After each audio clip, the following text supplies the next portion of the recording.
एक बार फिर से आप सभी का बहुत बहुत स्वागत है परीक्षा वर्ल्ड के इस यूट्यूब चैनल में। दोस्तों, इम्पॉर्टेंट स्कीम्स की जो हमने रिवीजन की वीडियो शुरू की थी उसका जो भाग 2 है उसको यहाँ पे हम कंप्लीट करेंगे। पार्ट 1 में हमने लगभग 9 बेस्ट स्कीम्स का रिवीजन किया था तथा भाग 2 में आज हम फिर से कुछ इम्पॉर्टेंट स्कीम्स का यहाँ पे रिवीजन करेंगे, उनको कवर करेंगे। तो चलिए वीडियो को शुरू करते हैं। तो पहली स्कीम एकदम लेटेस्ट की स्कीम आपकी है आयुष्मान भारत डिजिटल मिशन। इसकी जो है घोषणा की गई थी इसको शुरू करने की लाल किले से 15 अगस्त 2020 को, और यह औपचारिक रूप से शुरू होती है 27 सितंबर 2021 को वीडियो कॉन्फ्रेंसिंग के माध्यम से। तथा इसको शुरू कौन करता है तो प्रधानमंत्री नरेंद्र मोदी। तो आप याद कर लीजिएगा, प्रधानमंत्री नरेंद्र मोदी जी के द्वारा 27 सितंबर 2021 को वीडियो कॉन्फ्रेंसिंग के माध्यम से आयुष्मान भारत डिजिटल मिशन की शुरुआत की जाती है। तथा यह जो आपका आयुष्मान भारत डिजिटल मिशन है इसमें प्रत्येक नागरिक के लिए एक स्वास्थ्य आईडी होगी, एक हेल्थ आईडी होगी जो उनके स्वास्थ्य खाते के रूप में कार्य करेगी। तो आप याद कर लीजिएगा, एक व्यक्ति के स्वास्थ्य से रिलेटेड जितनी भी जानकारी होगी उसके एक हेल्थ आईडी में मौजूद होगी, उसके स्वास्थ्य आईडी में मौजूद होगी। तो इसके बारे में आपको याद रखना है। इसमें व्यक्तिगत स्वास्थ्य रिकॉर्ड को मोबाइल एप्लीकेशन की मदद से जोड़ा और देखा जा सकता है। तो इसकी खास बात आपको याद रखना है। तथा इसकी जो शुरुआत है 27 सितंबर 2021 को की गई वीडियो कॉन्फ्रेंसिंग के माध्यम से पीएम मोदी द्वारा। इंपॉर्टेंट डेट आप याद कर लीजिएगा। अगली योजना आपके सामने है जो कि काफ़ी इंपॉर्टेंट है, पीएम पोषण शक्ति निर्माण योजना, जिसको हम पीएम पोषण मिशन के नाम से भी हम जानते हैं। इसकी जो शुरुआत है 29 सितंबर 2021 को की गई। तो आप इसे याद कर लीजिएगा, 29 सितंबर 2021 को प्रधानमंत्री पोषण योजना को मंजूरी दी गई थी। तो इसके बारे में आपको याद रखना है। इसको हम बोलते हैं पोषण शक्ति निर्माण योजना के नाम से भी इसको जाना जाता है। जिसके बारे में आपको याद रखना है, यह अगले 5 वर्षों तक लागू रहेगी और 2021-22 से लेकर 2025-26 तक यानी कि 5 वर्षों के लिए यह जो योजना है पीएम पोषण शक्ति निर्माण योजना यह लागू रहेगी। एक चीज़ आप ध्यान दीजिएगा, यह जो योजना है मिड डे मील कार्यक्रम के स्थान पर शुरू की गई है। तो ये फैक्ट आपको याद रखना है, इम्पॉर्टेंट है। इसके बाद अन्य क्या क्या खास बातें इस योजना की देख लेते हैं। तो कक्षा 1 से लेके कक्षा 8 तक है, याद कर लीजिएगा, कक्षा 1 से कक्षा 8 तक सभी स्कूलों के लिए जो है यह स्कीम है। सरकारी और सरकारी सहायता प्राप्त स्कूलों को पका हुआ पोषण युक्त भोजन उपलब्ध कराया जाएगा इस स्कीम के अंतर्गत। तथा जैसा कि मैंने आपको बताया, मिड डे मील योजना के स्थान पर जो है इसको चालू किया गया है। और इसके अंतर्गत प्राथमिक विद्यालयों हेतु स्कूली बच्चों के लिए जो है 100 ग्राम तथा उच्च प्राथमिक कक्षाओं हेतु 150 ग्राम खाद्यान्न की आपूर्ति की जाएगी। तो ये आपको याद रखना है पॉइंट, प्राथमिक कक्षाओं हेतु प्रति स्कूल प्रति बच्चे के लिए 100 ग्राम। तो आप याद कर लीजिएगा, प्रति स्कूल प्रति बच्चे के लिए 100 ग्राम प्राथमिक कक्षाओं के लिए तथा उच्च प्राथमिक कक्षाओं के लिए प्रति स्कूल प्रति बच्चा हो जाएगा 150 ग्राम खाद्यान्न की जो है आपूर्ति की जाएगी। तो ये पॉइंट आपको याद रखना है।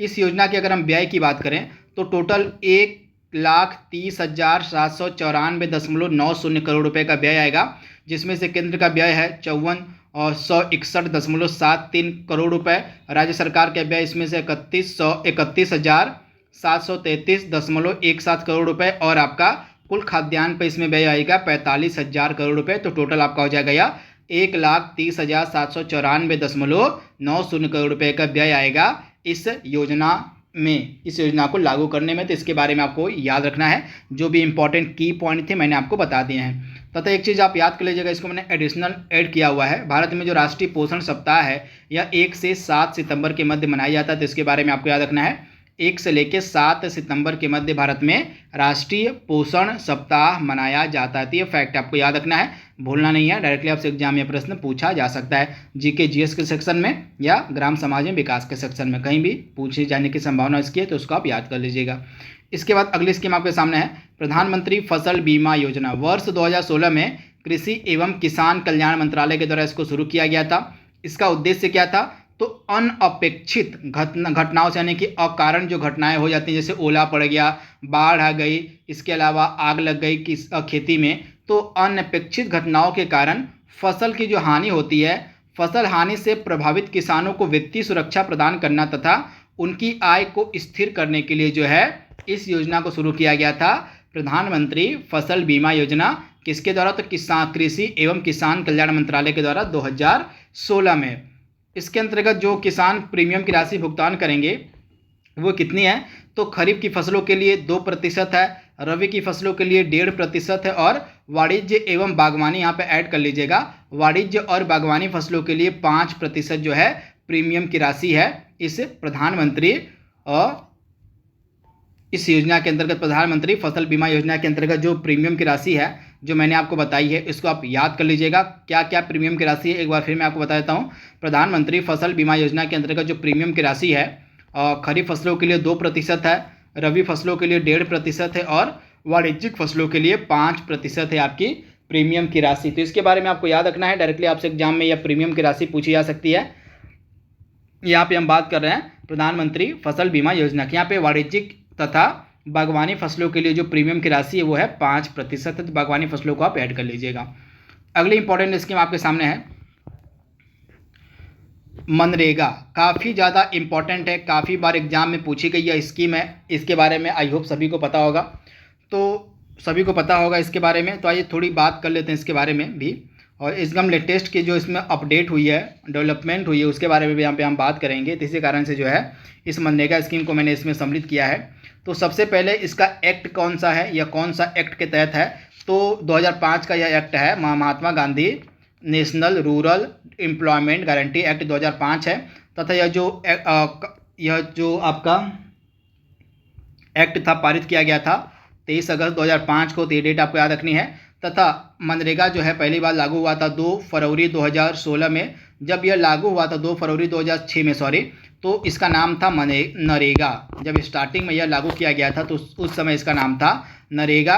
तथा 2 फरवरी 2006 को यह आंध्र प्रदेश के अनंतपुर डिस्ट्रिक्ट में लागू किया गया था, तो इसके बारे में आपको याद रखना है। तथा इसका पुराना नाम क्या था, नरेगा था, national rural employment guarantee act इसका पुराना नाम था। तथा 2009 में इसका नाम बदल के मनरेगा कर दिया जाता है, यानी कि महात्मा गांधी इसमें ऐड कर दिया जाता है। तो 2 अक्टूबर 2009 को मनरेगा से इसका नाम नरेगा से इसका नाम जो है मनरेगा हो जाता है, तो इसके बारे में आपको याद रखना है। तथा यह जो आपकी स्कीम है मनरेगा, इसमें जो है केंद्र सरकार और राज्य सरकारों के मध्य जो है जो व्यय होता है वो कितना किया जाता है, तो आप याद कर लीजिएगा।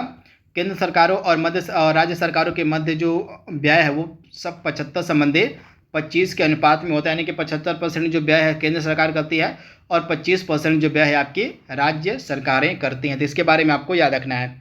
चलिए एक चीज़ आप बताइए कि वर्तमान में जो मजदूरी की दर है मनरेगा के लिए उत्तर प्रदेश में वह कितनी है, तथा वर्तमान में कितने दिनों का रोजगार मनरेगा के अंतर्गत उपलब्ध करवाया जा रहा है, इसका जवाब आपको कमेंट बॉक्स में देना है।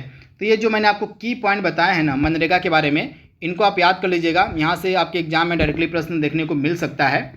तो की पॉइंट में आपको क्या क्या याद रखना है, इसका एक्ट आपको याद रखना है, 2005 का इसका कानून है। इसके बाद यह लागू हुआ था 2 फरवरी 2006 को आंध्र प्रदेश के अनंतपुर डिस्ट्रिक्ट से। तथा इसका पुराना नाम था नरेगा, तथा 2009 में इसका नाम बदल कर कर दिया जाता है मनरेगा।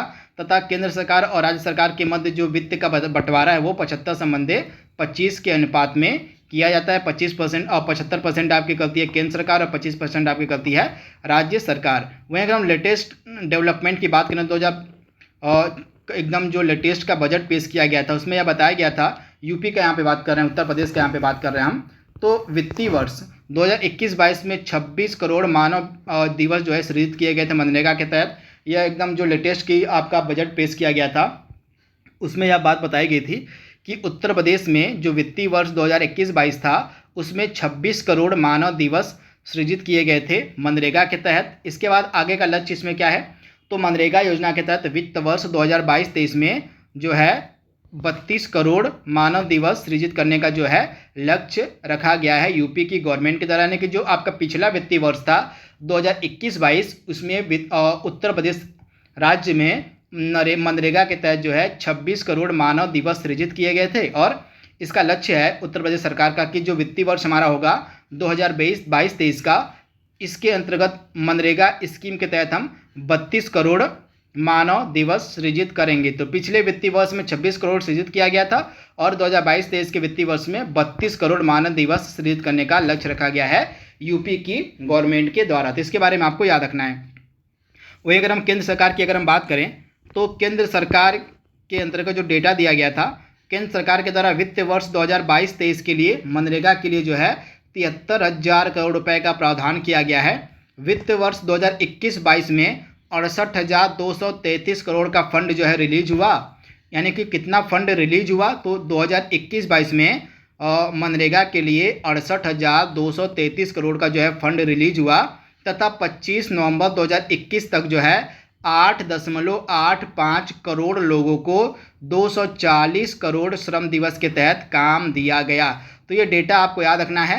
25 नवंबर 2021 तक, यहाँ पे केंद्र की हम बात कर रहे हैं, पूरा टोटल हम बात कर रहे हैं, तो 25 नवंबर 2021 तक 8.85 करोड़ लोगों को 240 करोड़ श्रम दिवस के तहत काम दिया गया। तो ये डेटा आपको याद रखना है। मनरेगा के तहत ये इंपॉर्टेंट डेवलपमेंट मैंने आपको बताई, एकदम लेटेस्ट की जो बजट में बताई गई थी उनको मैंने आपको बताया है। इनको आप कम से कम एक बार नोट डाउन कर लीजिएगा।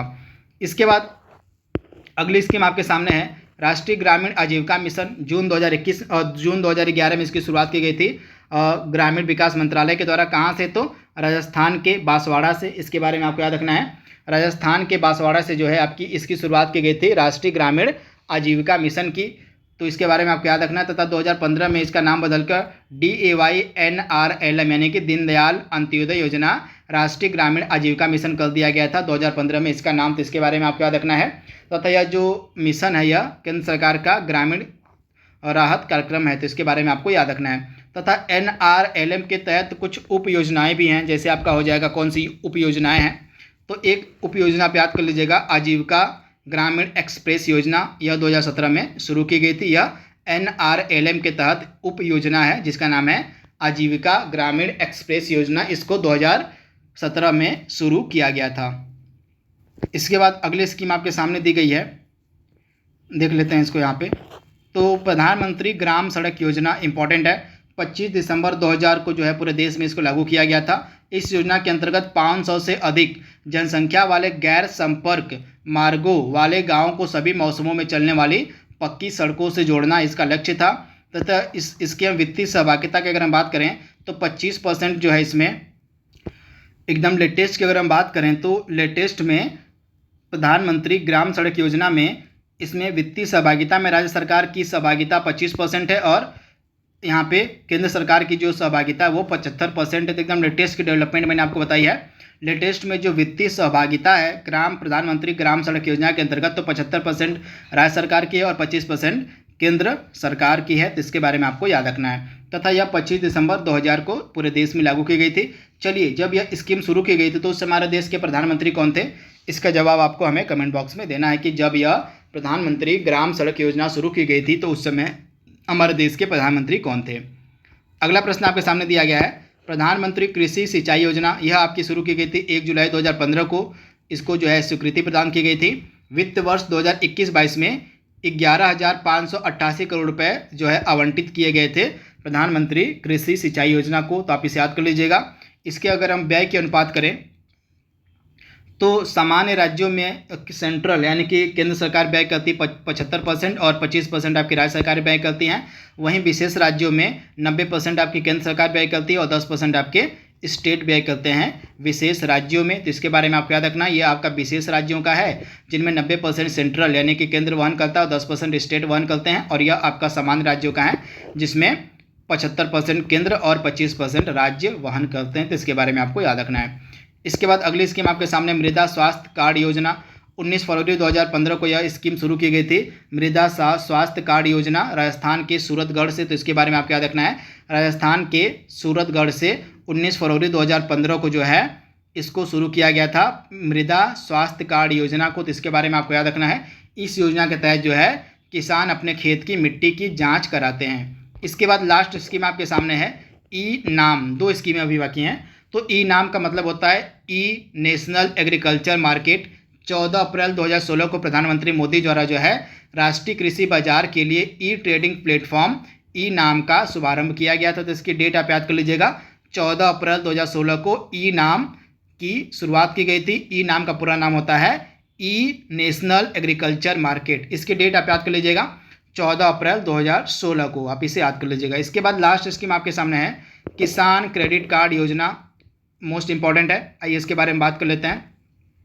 तो किसानों को संस्थागत स्रोतों जैसे बैंकों के माध्यम से पर्याप्त मात्रा में आसानी से तथा समय पर ऋण उपलब्ध कराने के लिए तत्कालीन यानी कि उस समय के हमारे जो वित्त मंत्री थे यशवंत सिन्हा, इन्हीं के द्वारा जो है वित्त वर्ष 1998-99 के बजट में जो है इस योजना की घोषणा की गई थी तथा आरवी गुप्ता कमेटी के रिकमेंडेशन पर आरवी गुप्ता समिति के सुझावों पर जो है अगस्त 1998 में इस प्रधान किसान क्रेडिट कार्ड योजना को शुरू किया गया था। तो आप इसे याद कर लीजिएगा, आरवी गुप्ता कमेटी की अनुशंसा पर आरवी गुप्ता कमेटी के रिकमेंडेशन पर अगस्त 1998 में जो है इसको प्रारंभ किया गया था किसान क्रेडिट कार्ड योजना को। तो आप इसे याद कर लीजिएगा। तो जो आपका बजट पेश किया गया था 1998-99 का, इसी बजट में इस स्कीम की घोषणा भी की गई थी। तो उस समय हमारे तत्कालीन वित्त मंत्री थे यशवंत सिन्हा, इन्हीं के द्वारा यह बजट पेश किया गया था। तो ये भी फैक्ट आपको याद रखना है तथा यह समिति आप याद कर लीजिएगा, आरवी गुप्ता समिति के रिकमेंडेशन पर ही अगस्त 1998 में किसान क्रेडिट कार्ड योजना को शुरू किया गया था। तो यहाँ पे हमने कुछ इंपॉर्टेंट स्कीम्स को कवर कर लिया है। आई होप यह वीडियो आपको पसंद आएगा। तो इसका अगला भाग हम जल्दी अपलोड करेंगे। तब तक के लिए thank you, thanks for watching, thank you.